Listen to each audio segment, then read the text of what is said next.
지구상에서 쪽팔림을 느낄 수 있는 유일한 존재는 오직 인간뿐입니다. 아직까지 이 오묘한 감정을 느끼는 다른 동물은 관측된 적이 없죠. 진화론의 창시자 찰스 다윈은 이런 말을 남기기도 했습니다. 얼굴이 붉어지는 것은 모든 표현 방식 중에 가장 독특하고 가장 인간다운 표현 방식이다. 아, 왜 인간만 이렇게 거추장스러운 감정이 있는 거야? 차라리 쪽팔림을 못 느꼈으면 편하고 좋았을 텐데. 하지만 제 얘기를 한번 들어보면 생각이 달라지실걸요? 이블킹 유발 외에는 별 쓸모도 없어 보이는 이 감정은 대체 왜 인간의 진화 과정에서 살아남게 된 걸까요? 사실 이 감정은 인간의 생존과 번영에 아주 중요한 역할을 해왔습니다. 지난 수십만 년간 우리 조상들에게 집단 생활은 필수였죠. 따라서 우리의 조상들에게는 타인과 잘 지낼 수 있게 도와줄 만한 도구가 필요했죠. 그리고 그게 바로 쪽팔림이라는 감정이었습니다.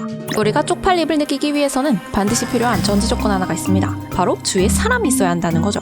예를 들어 여러분이 전장이 낮은 곳에 앉아있다가 그 사실을 깜빡 잊고 자리에서 급하게 일어나다가 머리를 쾅 부딪혔다고 해보죠. 만약 집에 혼자 있다가 이런 일이 발생했다면 그냥 좀 화나고 아픈 감정만 느끼다 말 겁니다.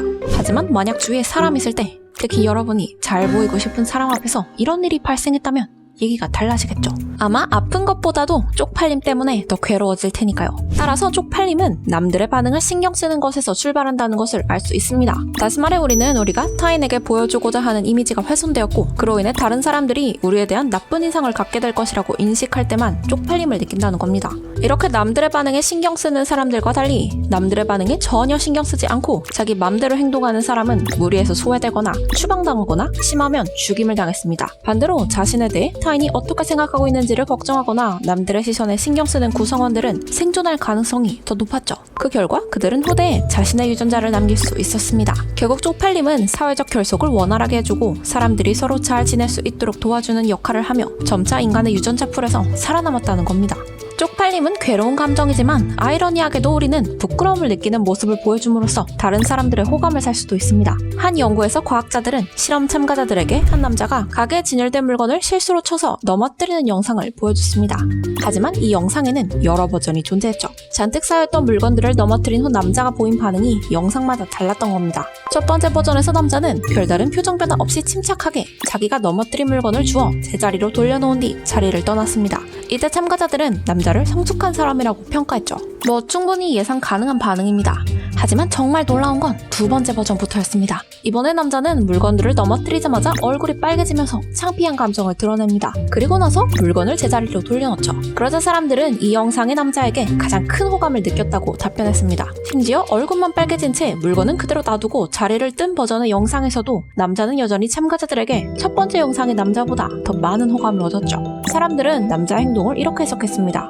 저 사람은 너무 부끄럽고 당황해서 물건을 제자리에 돌려놓을 정신이 없는 것 같아요. 마지막으로 가장 최악이라고 평가받은 경우는 남자가 물건을 넘어뜨리자 미소를 지은 다음 아무런 조치도 취하지 않고 자리를 뜬 영상이었습니다. 이처럼 부끄러움과 창피함을 느끼는 모습은 주변 사람들로부터 호감을 살 수 있도록 해줍니다. 왜 그런 걸까요? 이런 상황을 한번 생각해 보시죠. 여러분은 조용한 도서관에서 좋아하는 음악을 들으면서 레포트를 쓰고 있습니다. 그런데 누군가가 여러분의 어깨를 톡톡 치면서 이렇게 말하는 겁니다. 저기 이어폰 연결이 안 돼 있어요. 그 말을 듣는 순간 아마 여러분은 얼굴이 빨개지거나 갑자기 땀이 나기 시작하면서 허둥지둥 일시정지 버튼을 누르게 될 겁니다. 속으로는 이렇게 생각하겠죠.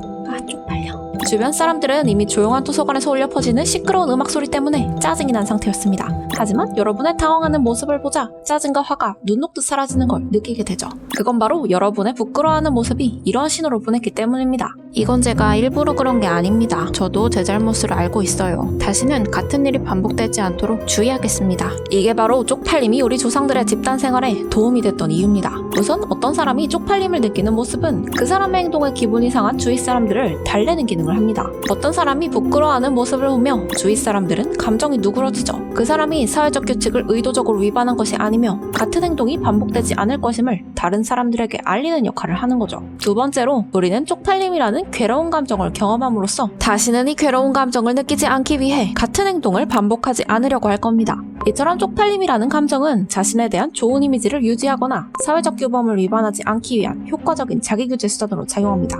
쪽팔림이라는 감정은 우리가 남들과 잘 지낼 수 있게 도와주는 고마운 존재인 셈이죠. 하지만 이것도 지나치면 오히려 해가 될 수 있습니다. 왜냐하면 근본적으로 쪽팔림을 두려워한다는 건 남들의 시선과 평가를 의식하며 스스로를 검열하는 행위이기 때문입니다. 혹시라도 비웃음을 당할까봐, 자신 말에 남들이 나에 대해 안 좋게 생각할까봐 발표 같은 공개적인 발언 기회를 망설이는 것 역시 쪽팔림에 대한 두려움 때문이라고 할 수 있죠. 남들의 시선과 평가에 민감한 사회일수록 사람들은 스스로의 생각과 행동을 검열하면서 혹시라도 모를 쪽팔림을 유발할 만한 행동을 최대한 꺼리게 됩니다. 하지만 쪽팔림이라는 감정은 성공을 위해서는 필수적입니다. 성공한 사람들은 모두 쪽팔림이라는 감정을 무릅쓰고 행동에 나선 사람들이죠. 왜냐하면 성장을 위해서는 새로운 행동이나 도전이 반드시 필요한데 이 과정에서 어쩔 수 없이 실패를 맞닥뜨리게 되기 때문입니다. 그리고 이때 자연스럽게 실패에 대해 남들이 나를 안 좋게 생각하면 어쩌지 하는, 즉 쪽팔림에 대한 두려움이 올라오기 마련이죠. 하지만 여러분, 한번 생각해보세요. 내가 과거에 쪽팔렸던 기억은 꽤 많이 떠오르실 테지만 남들의 흑역사에 대해 그만큼 많이 생각나는 게 있으신가요? 사람들은 모두 각자 자신의 쪽팔림에 신경 쓰느라 남들의 쪽팔림까지는 살펴볼 여유가 없습니다. 이처럼 온 세상이 전부 나만 주목하고 있다고 느껴지는 인간의 이런 인지 편향을 스포트라이트 효과라고 부릅니다. 하지만 생각보다 남들은 나에게 크게 관심이 없죠. 그러니까 우리 너무 남들의 시선이나 쪽팔림이라는 감정을 두려워하면서 살지 말자고요.